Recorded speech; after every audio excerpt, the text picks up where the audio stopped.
Hi, everybody, and welcome again to the show. This is Coffee with Craig, where myself, Craig Hamilton Parker, talks about the world and what's happening in it through the eyes of a psychic. And hopefully, we can give some spiritual insights. And today, I'll be taking some of your live questions. But before we dive in, I want to reflect on what's happening in the world and how we might understand it perhaps through these spiritual eyes. There's so much going on at the moment. It feels like the world is really teetering on the edge. Sometimes it's hard not to feel overwhelmed by it. I'm sure some of you must feel like that when you look at the news. But maybe, just maybe, we can look a little bit deeper, find some meaning, find some guidance, and even with a hope, perhaps, we find hope in the midst of all this chaos that's going on in the world at the moment. Now, don't forget, give me a thumbs up, guys. Give me a thumbs up. And if you're new to this channel, don't forget to subscribe and follow this show, especially if you're new. And your support keeps this work alive, keeps these important conversations going. Anyway, welcome to Coffee with Craig.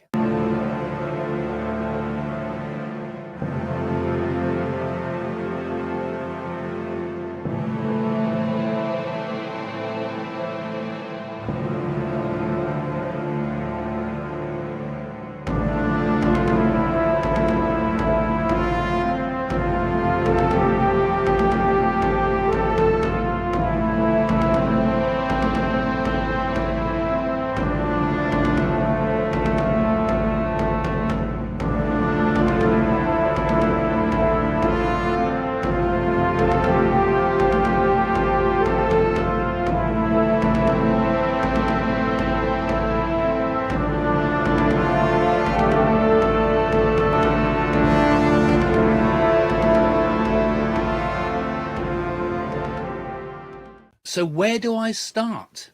Where do I start today? Israel's bombed Iran. There's so much going on. It's such a dangerous escalation out there with all sorts of global consequences. I mean, we've got the possibility ahead very soon of the Americans bombing the nuclear installations in Iran with their bunker bursting bombs. There's lots of suggestions out there for this now. You don't really need a psychic to tell you some of the things that are going on at the moment. Some of these things, though, I did foresee. If you looked at my other video, of course, I popped up the other day, it's kind of unfolding almost word for word from the things that we're mentioned over the years on this channel. And also your thoughts have been very interesting with all this that you've been putting in the description all the time, in the comments all the time for these things. And we've had Trump walk away from the G7, I believe. A symbolic moment suggests further division all over the Iran problems, and done this in defiance of all the other world leaders. I mean, there's definitely something very, very much afoot that we're going to see in the coming few days, aren't we? We know that. And here in the UK, we've got terrible things going on too, really. Finally, they're facing up to the horrific truths about the Pakistani grooming gangs here in the UK. That the information that's been suppressed, information that people have been too scared to talk about. And when people don't talk about these things, that's when you start to get furious reactions from the public. And we're starting to see all sorts of tensions building up, particularly in places like Northern Ireland. I mean, I remember all the times going back with all the riots in Northern Ireland and the army going in. Volatile things when people's voices aren't heard. People start to shout. And this is a sort of a backdrop that's happening in the world at the moment. We got it also in Los Angeles with all the chaos on the streets there and the army in and things like this, the National Guard rather. We got bubbling, difficult circumstances in the world last night. It feels at the moment, it feels like the whole fabric of our society is being torn in all directions. And I've predicted much of this before, of course, and you saw my last video, like I said, and I spoke about Iran and the unfolding tensions in the region and all what's going on there. And some of what I'm saying has been saying over the years is beginning to happen word for word. What next? The China stuff that I've talked about, the Taiwan stuff I've talked about, lots of bad stuff out there. But does it have to be Does it have to be like this? The energy at the moment is dark and aggressive and full of all sorts of consequences. But does seeing the future necessarily mean it will happen? So I've said this to you many times, but because as a psychic, I can say that just because something is foreseen doesn't necessarily mean that it's fated. We can change the future. I often say to you, I see through a mirror darkly. We don't see it completely clearly at first. And also the fact that it has been seen, and if it's even seen by multiple psychics and astrologers and the Nostradamuses and the rest of it, it still doesn't mean it has to happen. I feel there is not necessarily a fate that is written in concrete, because what would be the point for a moment if we what would be the point if we had no free will? I mean, let's pause for a moment and think about this. Fate, destiny, free will. Without free will, what's the point of us even being here? What's the point of anything if it's just something unfolding that we can do nothing about? Why should we bother? Why shouldn't we just sit back and just let the world take its own course and forget about it? Or is that the enlightened path, to say the world has lost its way, the will always lose its way, it can never be perfect, and we must therefore focus on internalization of our consciousness, of thinking, going within and just contemplating the light within and forgetting the world, let the world go its own way. Some of the great teachers and gurus have done that in the past. Or is it also our duty to engage in the world? We can take the sattvic path of higher consciousness, or should we also be a bit ragistic and come into the world and fight the corner of the right and the good? It's a difficult question. So I've been thinking a lot about the nature of destiny and fate. I always think about it a lot because of what I do. But I've been rereading one of my favorite books from the past, actually. It's a really old book. It's called An Experiment with Time by J.W. Dunne. I'm not quite sure when he was writing it. I think he wrote it around about 1930s, around about 1927. So it goes back quite a long time. But some of his ideas still hold true. I think he had a brilliant mind. He was J.W. Dunne. I believe he was an engineer. He was a thinker, an explorer of the unconscious mind. And he wrote this book, like I said, 1927, way ahead of his time, which I think is quite funny. An experiment with time. But Dunne's theories of time and prediction are interesting to consider, because he kept a detailed dream diary. For example, I'm very interested in dreams. I've written a lot of books about dreams myself.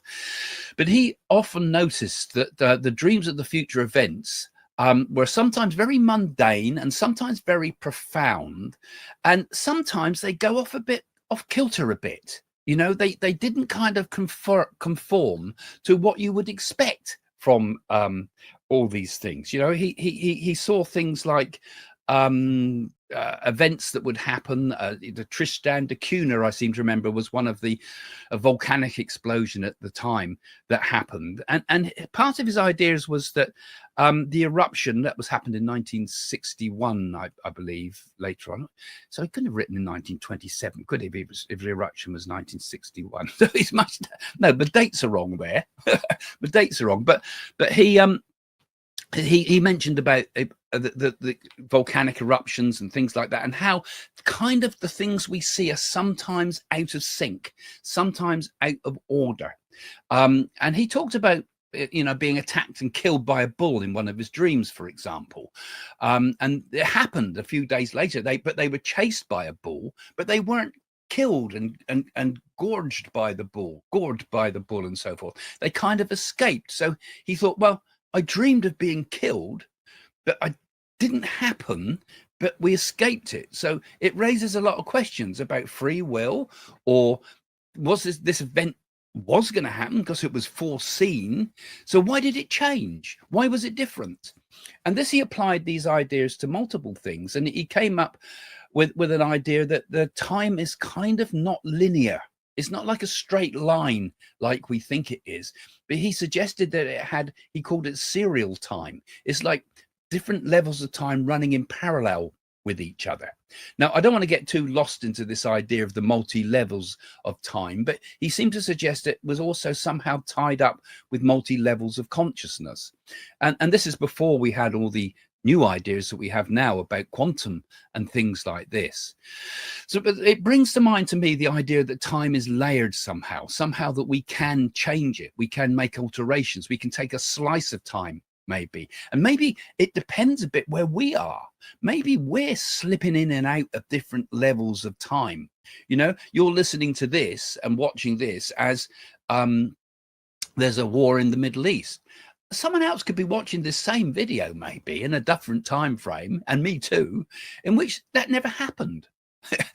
Makes you wonder how malleable is reality? What is reality? We just don't know. Reality is definitely not what you think it is. It's not some external Newtonian world. It's a very different thing. It's all consciousness, and if it's all consciousness, like a dream, it's all malleable.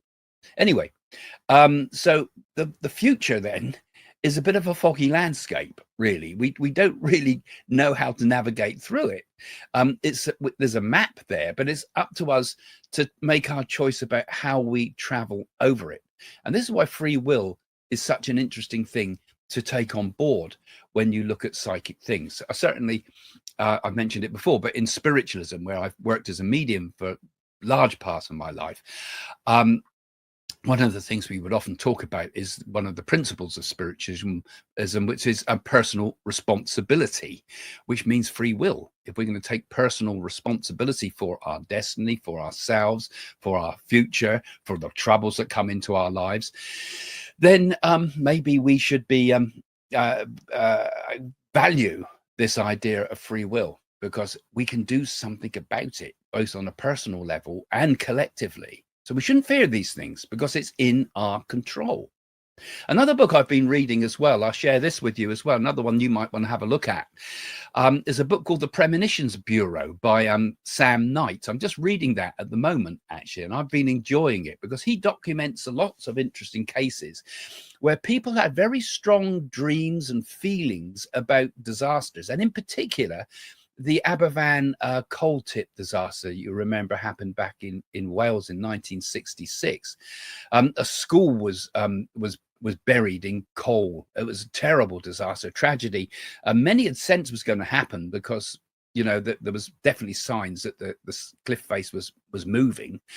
But was it fate, or could it have been averted? And when people started having premonitions about this, not to go to school, or their children are in danger and things like this, this was a very well logged set of premonitions.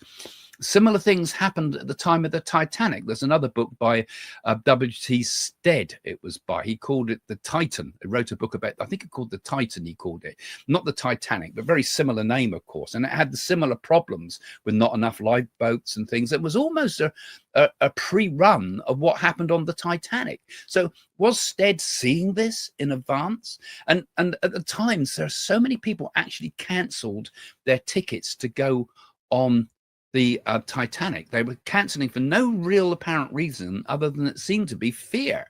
So these were the prime tickets of the time. You know, first trip on the maiden voyage of the Titanic. That was the big one to have. You know, it was Taylor Swift and the rest of you. No, that's nothing. Your tickets. This was the one. And yet people changed their mind. So they foresaw the future and they changed their own personal future, didn't they, by acting upon what we see. Now, I don't know whether what we do with this show can completely change the futures of people, but it certainly makes you think about, you know, can we, with positive collective thought, I mean, we've got nearly 250,000 people subscribing to this channel now. We have sometimes over 100,000 people and more, 150,000 people watch the videos. Thank you, guys. I can't believe you do that. But our collective thought for something for the future is helping the world. It's like prayer, really. Prayer is a visualization of what could be and what we would hope to be. Well, that's what we're doing. It's a form of prayer, really. Whatever you believe God to be, it's still a prayer, a positive thought, a seeing the future well. And I think it's important in our own lives to always see the future with a positive eyes. Be optimistic about the future, because if you become optimistic, it happens. I mean, you can't ignore the fact that the world's full of chaos. Yes, it is. That's the unfolding of the karma of the world. Our own lives are full of chaos. That's our own karma unfolding. But something much, much bigger than that is there. It's us. It's our consciousness. It's our power to change the way things go. Now, I'll be coming to the live part of the show in a moment, when I take your questions and we can discuss maybe some of these ideas. I like sometimes just to do a spiritually minded show, really, rather than just loads of predictions. So I'll take your questions in a minute, guys. Thanks for all coming. I can see people coming in on the chat now, so it's good to see you all there. Yeah, so just to reaffirm the shows, I've been talking about the nature of fate, the nature of the way can we change the future. So many of you know much from my books, in particular Messages from the Universe and the other books that followed in that sequence, that I'd spent a lot of time in my life involved with the Naadi oracles in India, and was one of the first Westerners to really start to explore these, and with Dr. Q, who's also been offering these to the people that watch this show. We perhaps been bringing these extraordinary ideas to the West. Now, many of you know that my work with the Naadi leaves have had kind of a major shifting point in my life. And you know, there's a number of types of leaves out there. You know, the ones you've been accessing through Dr. Q are the main sort of single chapter Nadis, really. But there's many, many more, and other systems in the background in India as too.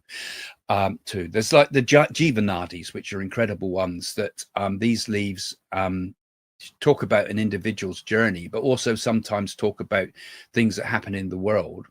I haven't got access to this one at the moment now, but my friend Kim Pei Sol had access to the Jiva Nadis, and incredible things were shown in it, and that they're blank leaves. They're just blank pieces of leaf. They're leaves, but they're like wooden slats, they look like, really, and they write on these thin slats, right, which are the Naadi leaves, as it were, written thousands and thousands of years ago.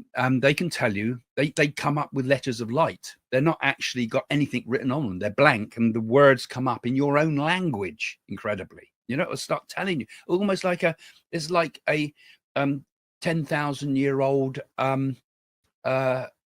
mobile phone, isn't it, with words coming up in lights. That's what happens in the Jiva.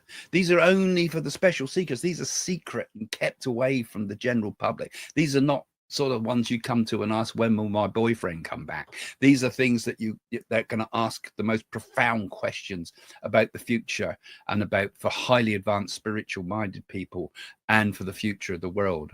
And there's also the Maha Nadis out there too, mainly written by Agastya, but these also contain incredible information about world events sometimes, that are sometimes revealed to tell us about the fate of humanity. Their accuracy is astonishing. I've seen many cases and with the Nadis where things are very interesting.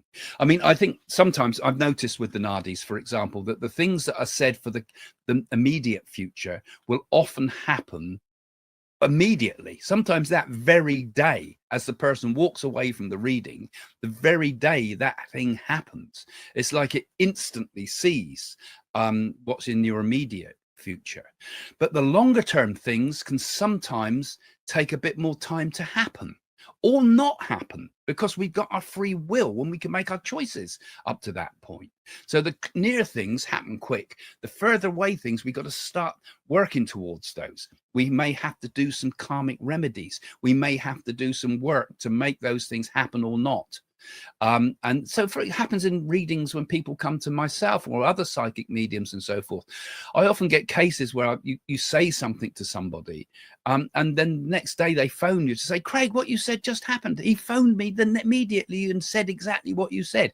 That's because we're seeing things in the immediate future that we can see those, but sometimes the things further ahead are harder to see.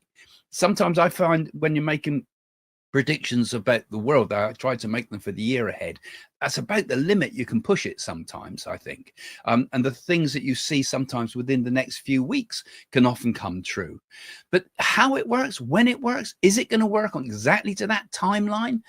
No, it doesn't. Just like I explained about serialism and Dunne's theory, or Dunne's theory of serialism, time is not necessarily linear. It doesn't necessarily happen in a straight line. Everybody says, I want you to tell me when I'm going to meet my future love, and when will it be, and what date. And I think, oh God, you really don't understand this. It don't work like that.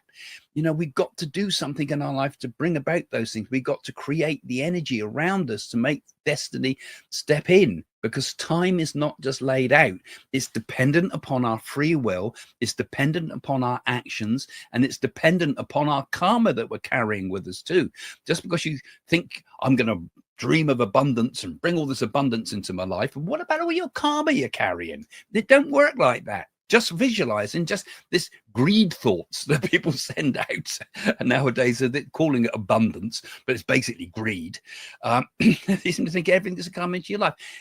Up to a point, that positive thinking obviously works, but you've also got to work for it too. It's not a freeloader society. The universe isn't that way. You know, we've got to bring it in through spiritual work. But destiny does seem to have points in it, you see. Like my own experience of destiny happened particularly, I've mentioned this before, with meeting my wife Jane, you know, who's also a psychic medium. I mean, the medium Doris Stokes predicted that it would happen and gave me the exact date. She said her name would be Jane, and she said her name would be Jane Wallace, which was her grandmother's name in the spirit world, but Willis was Jane's name before she met me. So bang on with Doris said, but she gave me the first name, she gave me the surname, she gave me the date, but she didn't give me the year. And it happened exact date, exactly as I've explained it in a proper full video about this, 9 years later. So that really made me think that actually destiny is set, you know. But up to that point, could that have happened earlier? Could it have happened later? Could our lives have changed between that time? Destiny is a sort of a rhythm, really, and it arrives when the timing is right, and when we're in alignment for that to happen to us. So do we have free will or not? Yes, I think we do have free will. And I believe that we're the co-creators with the divine, perhaps that's a way we could say it. And people like Nostradamus, people like Baba Vanga, people like Edgar Cayce, and myself and the other mediums and psychics, we see fragments of the future, but often we're off with the date, perhaps. And often the possibilities are not necessarily always certainties. And that's pretty good, really, if it's that way.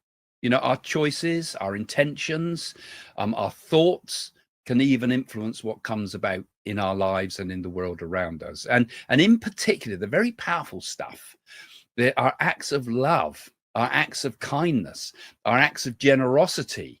These things send out a ripple into the universe that alters the course of our lives and the world. You know, if we think, so we become. As we think, so the world becomes. So giving to the poor, for example, helping the disabled, this all creates a sort of a spiritual credit in many respects. It helps you and it helps the other person as well. You know, it helps both the giver and the receiver. It's a win-win situation. And it's karma that can lift very heavy obstacles on your path. Now, despite all these dark things, if you look at all the prophecies around too, there is, particularly in the Naadis again, references to the ending of the age of Kali Yuga, the coming of a golden age, the coming of great enlightened beings that will change the path of everything. And I think when we start seeing the world coming to its knees with so many terrible, worrying crises out there, societies divided between themselves, races divided between themselves, authorities and divided between them and the people, wars going on everywhere, maybe that's the start of the sounding times of the beginning of the turning of the age. The darkness, they say, is always just before the dawn. And reassuringly, there's many references to the coming of the age of light. And it doesn't also talk about just one person coming into the Naadi, certainly don't. They don't just talk about one being. It's not one Christ figure. It's not one Maitreya figure. It's not one new the new Buddha. It's not the rebirth of Shiva. It's so on. There's many. And maybe that's going to be the thing that happens. And there'll also be many false prophets too in this time too. So one has to also be careful, because everybody's very, very hungry for knowledge and can be run down paths in their eagerness and find the wrong path. But good times are definitely ahead for us, I believe. And I think it's nothing to worry about with this world. Just flow with it. Do good, be good, think good, act well, do charitable things, be kind to people. All those good energies will safeguard you in the turmoil and will help the world at large. Now, thank you for your patience. We're going to go over to the live readings in a moment. Just before I do that, I just want to say one last thing, really. And this is just a shout out for my daughter, Danielle. You've seen her on some of the videos sometimes. She's a real cool looking girl, covered in tattoos, and quite a wild spirit on some levels, but also very, very compassionate, particularly with what she does with her work. Now, Danielle is raising some funds for the Wildern Opportunity Group. Now, this is a local charity that's been set up to help families since 1998. Now, Danielle works as a teacher there. She's helping all sorts of disabled children. It's heart-rending sometimes, the people she deals with. One of her favorites is a little girl who's a blind girl who's got a real strong connection with her and the others. But Danielle often describes this, and you think, how can you do that all day long when you've got a disabled child at home yourself? With our grandchild Damien, who's got autism and also type 1 diabetes, poor thing. But she's helping these very, very kids in need. So she wants to raise a bit of money, and the way she's going to do that is, of course, do something crazy. And she's going on one of these huge zip wires that fly. It's the biggest one, I think, in the UK, and it's in Wales. It's in Betsy Ed Coed, and it's going down this massive great things, and she wants to raise some money. So I said, look, Danielle, I'll give you a shout out on the show. So if you're terrified of heights, would you do this? She is terrified of the heights, so she's gonna do this despite herself. Jane's going up with her to look after Damien while she goes down the zip wire, because she's got to watch his levels on this and so forth. So she set this target. She's going to try to make a real big difference. So I'm going to put a link in the description of this video. If you can give a little bit to the school, it would help them tremendously, because they really, really struggle. The government funding for these things is shocking, but if you can give them some help, that'd be fantastic. So just have a look in the description below. Now, let's get on with our live questions. Right, who's first?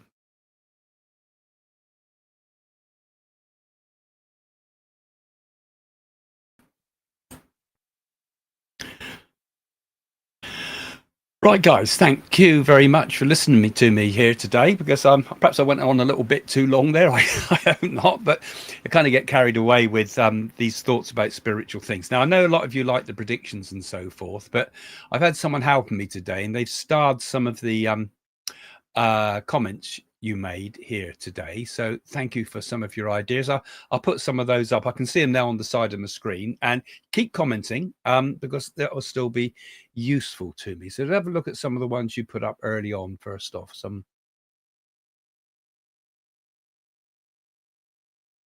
all right, let's just, okay, I don't mind a few prediction ones, although I like to keep to a spiritual theme as well, if you can. Hi, Jane. Hi, Craig. Jane's not with me today, but Jane does come on the other channel. Remember, we've got 2 channels now, so go and have a look at that other channel as well, the Craig and Jane show. You mentioned in the previous podcast a slump in the stock exchanges, oil prices flaring in the wake of the war between Israel and Iran. Is this very soon? Could you specify when? Well, actually, most of what I've been talking about today is how difficult it is to say that when bit, actually. But I do feel we're going to see a huge soar in oil prices. That is something I said in the other video about Iran and so forth, didn't I? I don't think it's happening yet, but I feel that will happen. And I feel that you don't are not a slump in stock exchanges, yes. I think if there's all-out war, this often does happen anyway, but I was foreseeing that before. So I think I did more or less answer that one before. Okay, thank you for that one. Let's have a look at the next one. Okay, that was another one being starred here. Hello, Craig. Will the Strait of Hormuz, a choke point for global energy supplies, be closed? If so, what are the effects? Well, yeah. Well, I have talked a lot again about, I don't want to add too much to the predictions I've already made about Iran, but I think it's pretty likely it's gonna escalate even further. Because we're right on it now, so making predictions about it is easier when it's right on our doorstep, as it were. I think really, when you make predictions as a psychic, you need to be some time ahead of it, so your mind's not influenced by the news. And they have been saying that the Strait of Hormuz is one of the danger points, because the Iranians do have a navy that could block that point off, and that could create major troubles, not just for oil, but for the trade. Suez Canal and everywhere else could get blocked up with all this. It depends how long the war goes on. I feel, well, the Israelis have said they intend to keep bombing Iran for a good 2 weeks at least. And look what they did in 2 weeks in Gaza. So I think they will try retaliatory things. They will try everything they can. But frankly, they've been stopped. I mean, the Israelis went in, they knocked out all their air defenses, presumably, because they got complete freedom of the skies at the moment. If you can send your jets in like this endlessly, they're going to beat Iran into submission. And there we are with Trump saying he's going to have come down really heavy. He's been saying almost, we haven't had any Americans affected yet. You wait, as soon as some Americans have been affected or killed by this, they give him the excuse to join in. And I do feel that America will get involved in this war.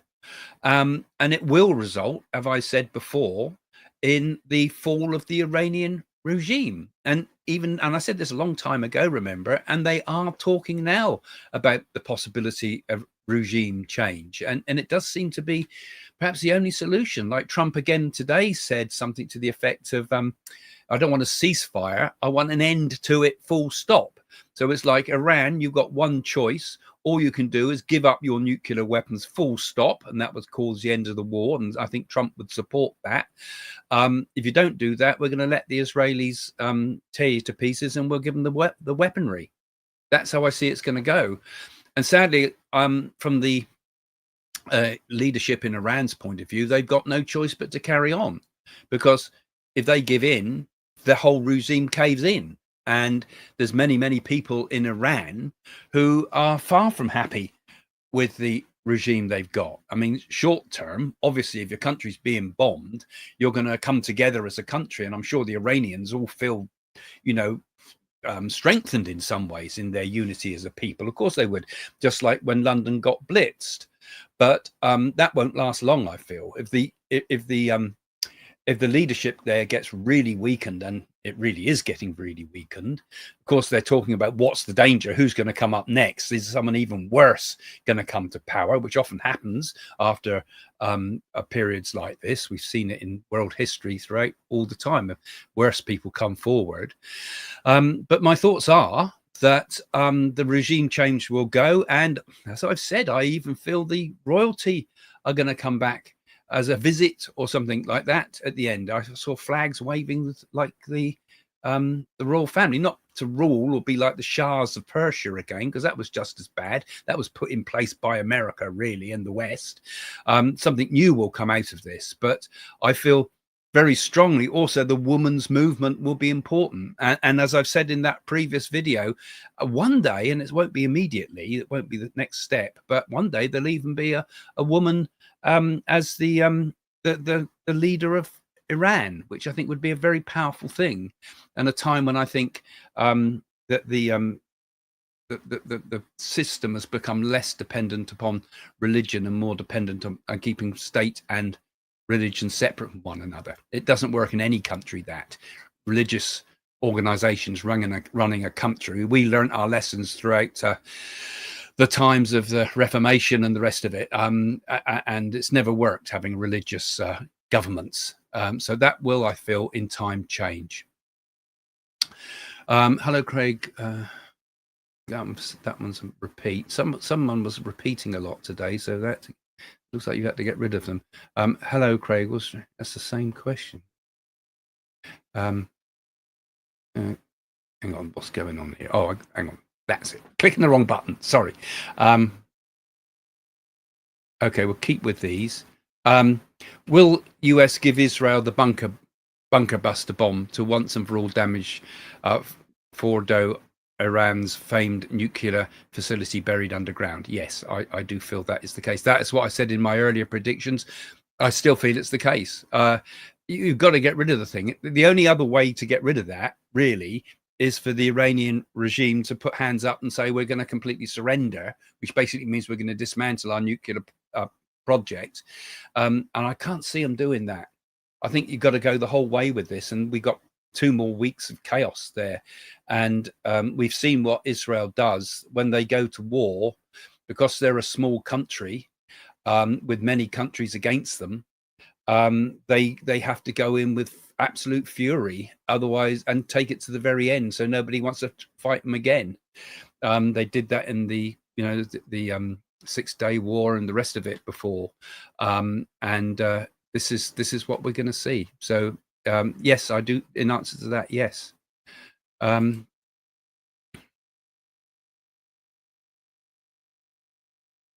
Another question, please. If Trump decides to get involved, will this be the end of MAGA?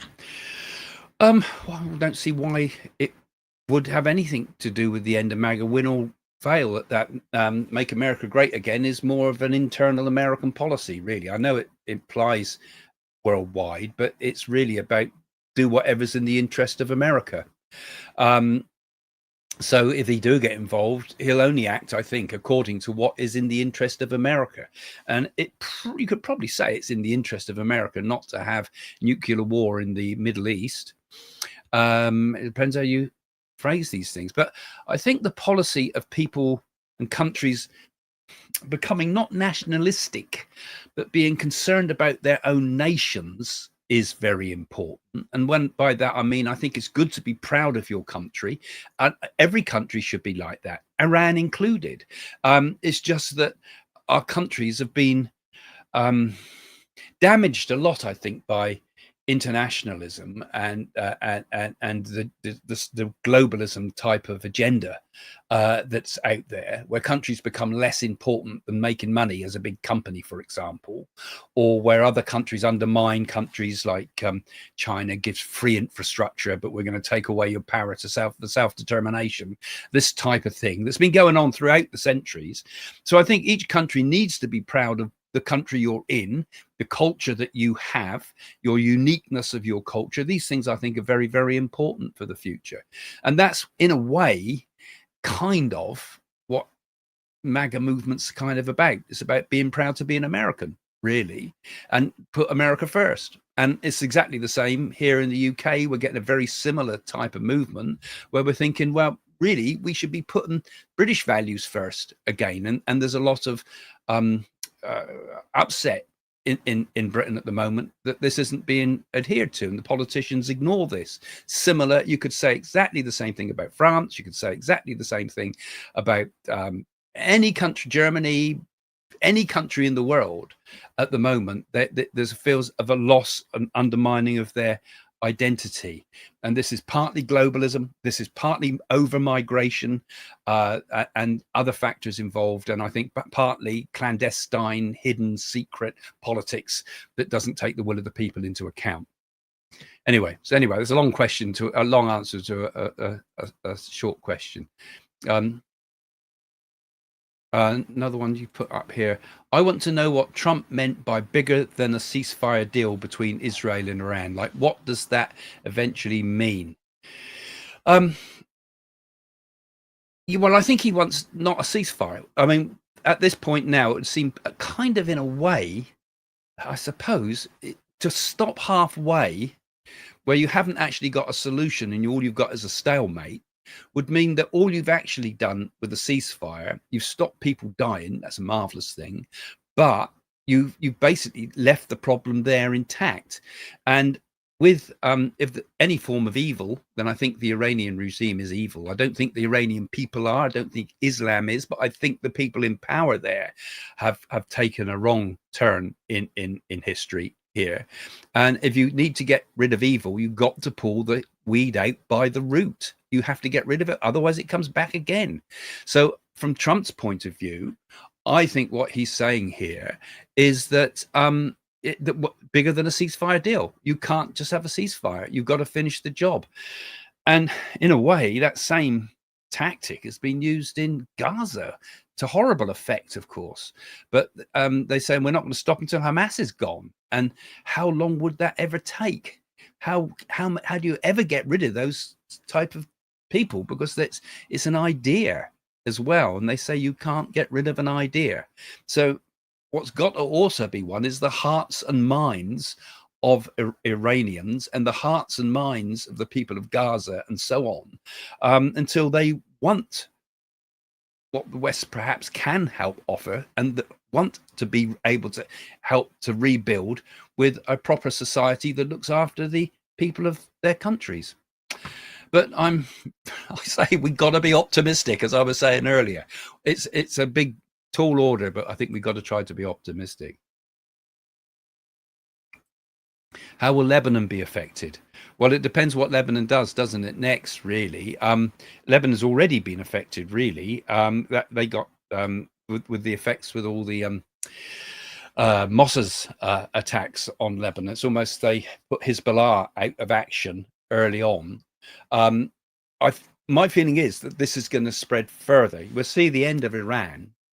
I think we'll see. I think Lebanon is going to be spared destruction, as it were, because Lebanon, I feel, will have its issues. It's had its problems before, but once the Iranian money go into the wrong sort of people is taken out, I think Lebanon will stand a chance. The government of Lebanon don't really stand a chance because they're under the swathe of money coming in from Iran funding people like Hezbollah. So how can you ever get your government in place? There's similar problems like places like Mexico have had, where the cartels kill off all the decent politicians. So I feel that Lebanon will come out of it okay, ultimately. Lebanon was once the great Paris of the, not the Paris, what the cost, what am I trying to think of? The Costa Brava, is it? The Costa Brava of the Mediterranean. It was a beautiful place where people had, a good lifestyles. It's a moderate country. Islam sat comfortably with capitalism and so forth, and it kind of all worked until it went wrong. So I think Lebanon will come back again, as will Jordan, thrive in the years to come. But I think with the West Bank will be next after this, actually, because I do feel Israel will expand its borders, and I've spoken even at taking some of Lebanon, which I think part of Lebanon was taken with the Golan Heights. That was mainly Syria, wasn't it? But I feel as if they're extending a little bit further in all directions, including the West Bank ultimately. Okay, well, let's see what happens with that in the future. I have mentioned these things before. I do feel it will go that way. Okay, that's another one. This is another bit of a contentious one. Do you see the abuse and hate speech laws being used to lock up people with different opinions ever coming to end in the UK?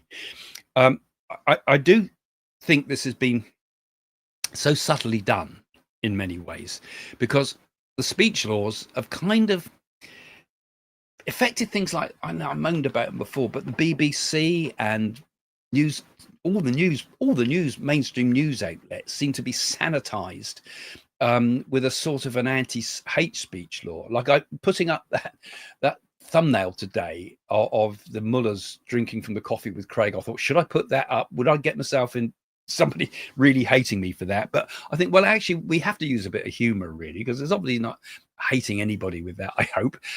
It's trying to bring humor into things. And I think the biggest danger with the hate speech laws is it's anti-humor. That's one of the worst things. People are frightened to even make jokes about people that are dangerous to our society. And that's a very, very dangerous thing, surely. If we can't joke about it, we really are in trouble. And I think when you think back to the Second World War, and my father's generation and that, they used to joke about Hitler and things like that, didn't they? Used to make a laugh about him. They used to pull the legs about Charlie Chaplin imitated him and so forth. It was using the humor of the day to pull down these terrifying figures. My nan used to make jokes about Napoleon because her mum used to tell her off about Napoleon, and so Napoleon will get you and things like that. Shows how far she goes back. The generations go back. So we always joke about things to disarm it in a way.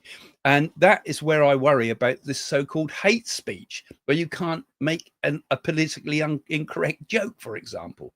I mean, really, I think everything should be open to attack from humor. Even me, I mean, why not? I mean, I'm sure comedians look at shows like this and they certainly take the Michael out of sidekicks. I mean, fair enough. It makes you question, is this guy real or not? Is this politician real or not? Is this person taking himself too seriously? And will these laws be gone? I think they will have to go in time, but it's going to take a long while because it takes legal reform, and our world is being run at the moment by lawyers. Keir Starmer in the UK is all lawyer think. That's why nothing ever gets done properly. Lawyers might be okay at managing things, but they're not innovators. They're not ideas people. They're not business leaders. They're not politically inspired. So who knows? But I think it will go in due course eventually. We have to look to our comedians for this. A lot here. I don't know if I'm going to get through them. I've seen that there were revolts in Ireland as well. Yeah, there have been against immigrants' migration. Will this intensify and cause revolutions in Europe? I think every country in Europe is going to go through exactly the same issues. And why do people revolt? People revolt because they're not listened to. And until the politicians start listening to people, and not just saying, dismissing everything as being far right.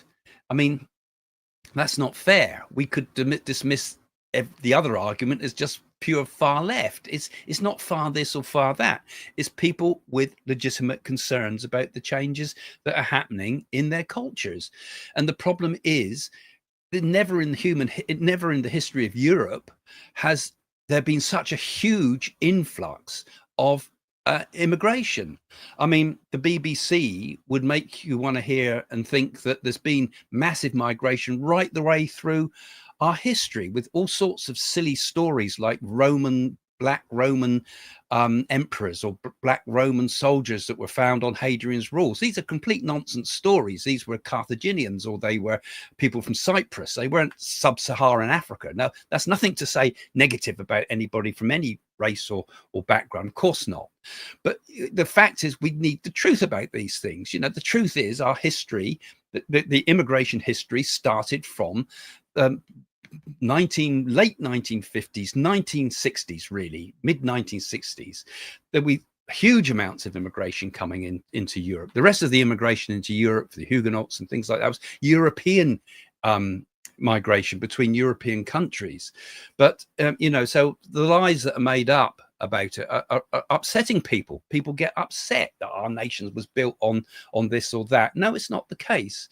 Just accept the fact that this is the way it is. But so Irish people are thinking like that. They've got a proud culture, and they're seeing their streets absolutely covered in tents, for example. I mean, if you look at some of the bloggers out there that have walked around the streets of Ireland, Ireland has a horrific problem with tents all down the rivers, and not a square inch for anybody to be able to walk. You can't, and we feel sorry for the poor people in the tents as well. But they actually give them the tents. The councils give them the tents, I believe. And now we have in the UK the same thing. How does Keir Starmer get people out of all the hotels? I noticed he slipped in a rule to say it's no longer illegal to camp in tents, right? So when you get the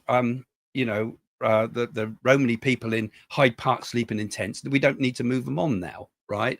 Now, that's not going to solve the problem. It's going to make it worse, surely, because people will be looking at that and they'll be feeling they're not being listened to because they don't want to see that. They don't want to see their country go that way.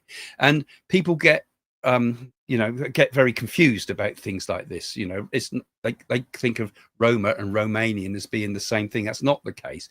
But whatever the case, whoever's sleeping on the streets, it creates bad problems, and we're opening up a door for that now in the UK by this crazy rule they've slipped in to say that it's okay to sleep on tents in our streets. And you've had exactly the same thing in America, where the streets of America are covered in tents down in Los Angeles.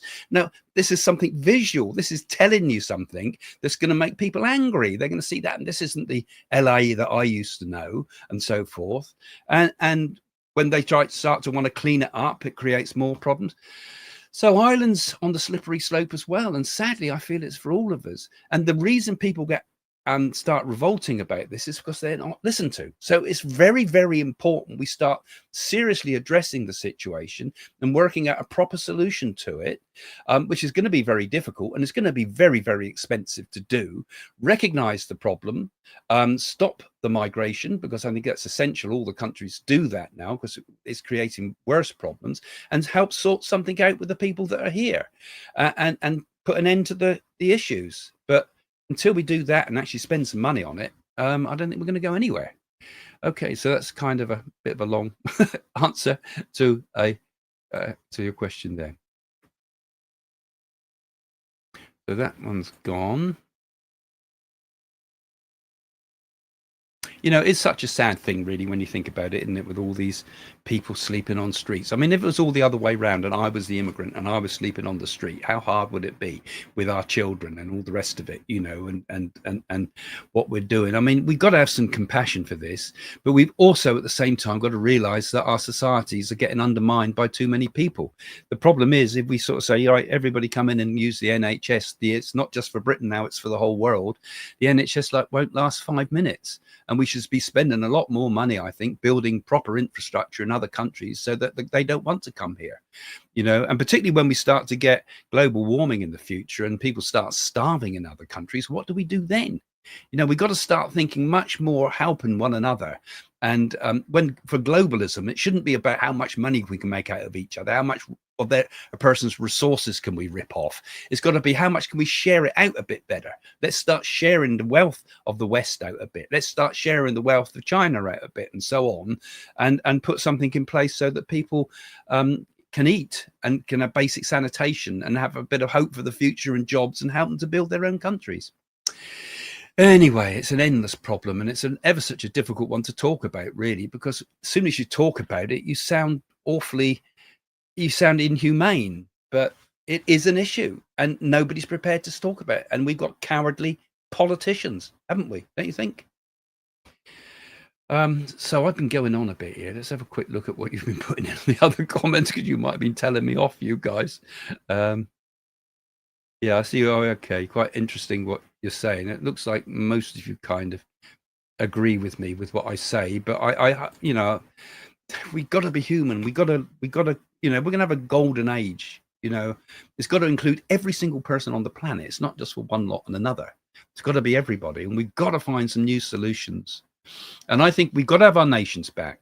In a way, I think we've also got to decentralize a bit, because we've put all our efforts into global businesses. You get McDonald's in every country of the world, and it's horrible. We want small businesses working again. I think that a lot more comes from small businesses, when people fight to get the best product and the cheapest product, but they're on a small scale rather than mass production. Everything needs to be a bit smaller. I don't think we should break our countries up. Like Britain shouldn't become Scotland, Ireland, Northern Ireland and Wales, but I think we should make the power on the country area by area more, so we act locally better. We deal with the problem just around the corner, where there's so much building going on that's suffocating our forest. That needs to be sorted out, and have the power to stop that locally, rather than the government being able to say, oh, we're going to cover the country in concrete, those type of things. That's one of the thoughts. There's so many questions here. I did see some interesting, but I want to come back to the bit more of the spiritual point. And I did see a very interesting one here. All of these are nice of you guys. I've just seen those. Thank you. Gone. Where's it gone? I pressed the wrong one. There we go. Thank you. A few of you also gave some donations there. Thank you. I clicked to get rid of it. Sorry. Now, I was looking, one of you was talking from India, which was interesting to me. Here we go. Here we go. There's a prophecy, isn't there? Now, this one I found coming out from India, a priest of Lord Jagannath temple. That's a temple that's Jagannath is like a form of Vishnu. Vishnu being the also Buddha even being a form of Vishnu, they think. Some argue, and someone disagree with me, and also Krishna being a form of Vishnu, the god Vishnu. But the priest of Lord Jagannath temple has been murdered. Another sign from Lord Jagannath to human beings. Now, there's a lot. I didn't know that had happened actually, but the Jagannath temple in India, it is, from what little I know about it, but it's a place that's been shrouded in prophecy, and that this is the place where there would be prophecy of the coming avatar, of the coming of the golden age. But there would be, at that time, I seem to remember, if I've got this right, and some of you Indian people might need to correct me in the comments later, that once these negative signs are first seen, it is a sign of the changeover period, the difficult era that comes before the coming of the dawn, the darkness before the dawn. And I see also that you also put another quote. Yeah, and you also put, previously the Dharma flag at Lord Jagannath temple was picked up by a meat-eater bird called eagle, another inauspicious sign. And that is true, because there was a prophecy in the Puranas, which is a Hindu text about the flag being taken by the eagle or something. I remember reading that somewhere. So those are quite negative prophecies in a way there. Thank you for putting those up, and I find those very interesting, particularly since I'm so interested in what the prophecies around the world. Could that be foreseeing something really awful ahead? I think we are going to go through some pretty dangerous and dark times, but like I've said, I don't see a World War III. I've said this many times, that this is a World War III in a way, what's happening, because war's all over the place at the moment, but not in the context that a lot of people would see it as nuclear wastelands and, you know, an Armageddon type of level. I think we will get through it all. It's going to be a difficult period ahead, but this is just the changeover from one age to another. We're coming out of the dark age as you move between the ages, as the astrology moves and the planets move around the solar system, and the solar system revolves around the galaxy and moves around the central part of the galaxy where there's a black hole. That movement, that great movement of the planets, is vast periods of time, but we're coming into, astrologically, and I think many of us feel it, that there, through the darkness, light will shine, and this will be with us, I feel, in my lifetime. And I feel that, you know, we've got a lot to look forward to. So we shouldn't fret and worry about all these things that are happening in the world. I feel, you know, keep going. We'll all get there in the end. And I feel its consciousness will always survive. The whole universe has been created for the sustaining of consciousness, which is also goes beyond material form. It can't fail. Okay, thanks for joining me. Thanks for all your questions. I think we've gone on a bit of a long time tonight, but see you again soon. And don't forget that donation for Danielle, if you can remember. Okay, thanks very much. Bye for now. So do you like what I have to say? And do you like my work? Well, why don't you support my work? Have a look in the description below to go to my website, find out about psychic readings, find out about our Naadi readings with the Indian Naadi Oracle, buy my books, and join my workshops online by Zoom. All there on the website psychics.co.uk.